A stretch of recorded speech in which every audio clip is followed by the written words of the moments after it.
बस थोड़ा सा ही। प्लाटो कह रहा है शॉक थेरेपी के बारे में कि जैसे ही सोवियत संघ खत्म होता है, इसके आज़ाद होने वाले देशों ने लोकतांत्रिक और पूंजीवादी व्यवस्था को अपनाने का काम चालू किया। जब यह अपनाया गया तो रूस, मध्य एशिया के गणराज्य और पूर्वी यूरोप के देशों ने पूंजीवाद की ओर खास संक्रमण का मॉडल अपनाया गया। मतलब इन देशों ने एक नया मॉडल अपनाने का काम चालू किया। इसी मॉडल को नाम दिया गया शॉक थेरेपी नाम दिया गया। जो शॉक थेरेपी थी उसे अपनाया गया कहाँ पर? मध्य एशिया गणराज्य और पूर्वी यूरोप में अपनाया गया। कहता है रूस, मध्य एशिया, पूर्वी यूरोप के देशों के द्वारा अपनाए गए इस मॉडल को वर्ल्ड बैंक, अंतर्राष्ट्रीय मुद्रा कोष ने शॉक थेरेपी का नाम दिया। तो शॉक थेरेपी जो ये मॉडल था, इसे नाम किसने दिया था? वर्ल्ड बैंक ने और अंतर्राष्ट्रीय मुद्रा मुद्रा कोष ने कोष। नाम दिया था। कहाँ पे अपनाया गया? मध्य एशिया, रूस और पूर्वी यूरोप में अपनाया गया। कहता है इस प्रकार की व्यवस्था को अपनाए जाने का मुख्य कारण था सोवियत संघ से अपने आप को पूरी तरह से अलग करना या आजाद करना था। इसीलिए लोग क्या चाहते हैं, इससे अपने आप को अलग कर लेते हैं। इस प्रकार की व्यवस्था को अपनाए जाने के कारण अब तक जो सामूहिक रूप से एक साथ थे वो निजी तौर पर काम करना चालू कर देते हैं। मतलब सरकार का अधिकार खत्म हो गया, अब पूरा अधिकार किसके पास आ गया? जनता के पास आ गया। अंत में कहता है इस प्रकार की व्यवस्था में राज्य नियंत्रित पूंजीवाद के अतिरिक्त किसी अन्य प्रकार के रुख को मंजूरी नहीं दी गई। मतलब यहाँ पर ऑस्ट्रेलिया के द्वारा पूरी तरह से पूंजीवाद कैपिटल को प्रमोट किया गया, कैपिटल को प्रमोट किया गया। शॉक थेरेपी के कारण इन अर्थव्यवस्था का रुझान बाहरी व्यवस्थाओं के प्रति पूरी तरह से बदल गया। इसके कारण अधिक से अधिक व्यापार को बढ़ावा मिला और मुक्त व्यापार को अपनाया गया।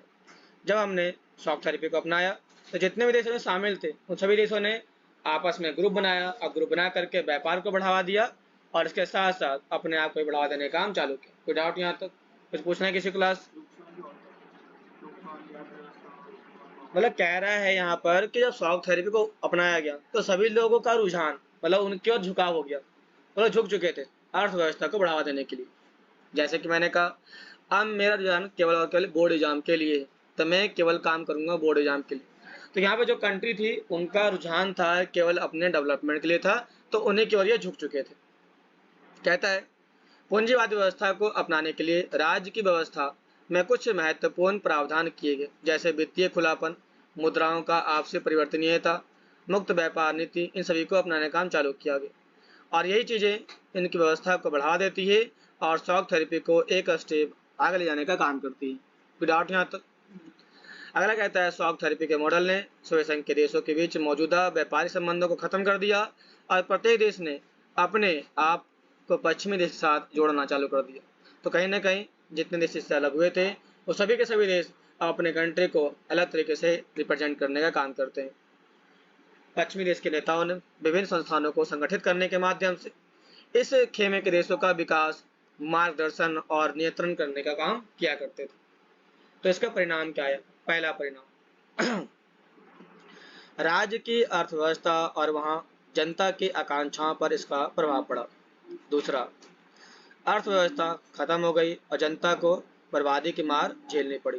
तीसरा, राज्य नियंत्रित उद्योग का ढांचा चरमरा गया, जिसके कारण 90% उद्योग बेच दिए गए और इसी से आता है गराज सेल, यहाँ पे चालू जाता है। अगला कहता है गराज सेल के कारण कंपनी की कीमत को कम दाम पे बेचा गया। अगला, सभी नागरिकों को शामिल होने के लिए अधिकार पत्र दिए गए थे इसके अंदर, जो खत्म हो गए। अधिक आदि सॉरी इसमें बड़ी मात्रा में कालाबाजारी बढ़ गई थी। अगला, मुद्रा, रूस की मुद्रा, रूबल के मूल्य में गिरावट आई और लोगों की जमा पूंजी खत्म हो गई। अगला, रूस पर प्रभाव तब और बढ़ता है जब खाद्यान्न की सुरक्षा खत्म हो गई और जरूरत को सामान पूरा करने के लिए खाद्यान्न आयात करना पड़ा। अगला, इसकी जीडीपी 1989 के मुकाबले में 1999 में बहुत नीचे गिर गई। और ये क्वेश्चन आपका आया हुआ है, ये मेरा क्वेश्चन डिट्टो आपके बोर्ड एग्जाम में आया हुआ है। कहता है समाज कल्याण खत्म हो गया, सरकार की सब्सिडी खत्म हो गई, ये भी क्वेश्चन आया हुआ है। अगला, माफिया लोगों का उदय हुआ, ये भी आया हुआ है। इसके साथ ये विघटन होता है और बदलाव आते हैं, अर्थव्यवस्था में बदलाव आए, अमीर और गरीब के बीच की दूरी बढ़ गई। इसके साथ अगला आता है आर्थिक बदलाव को प्राथमिकता दी गई। इसके साथ साथ सूबे संघ के विघटन के कारण संविधान को बनाया गया फटाफट। अगला कहता है आने वाले 10 वर्षों तक स्थापित किए गए, जिसे आगे इन्होंने राष्ट्रपति ने अपने पद को और बढ़ा दिया, तो राष्ट्रपति के पद को प्रमोट किया गया। यहाँ पर प्रेसिडेंट सिस्टम को अपनाया गया और न्यायपालिका की संस्कृति और स्वतंत्रता को डिसाइड किया गया। ये प्रभाव पड़ा इसका। 2002 के बाद रूस अधिक देशों ने अपनी अर्थव्यवस्था को शुरू से खड़ी करना चालू कर दिया।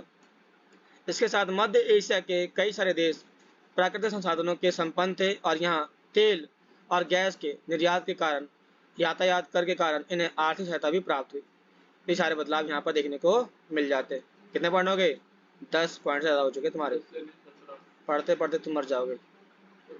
तो क्लास ये थे इसके परिणाम के बारे में। कोई डाउट किसको यहाँ तक? चलिए मिलते हैं नेक्स्ट क्लास में।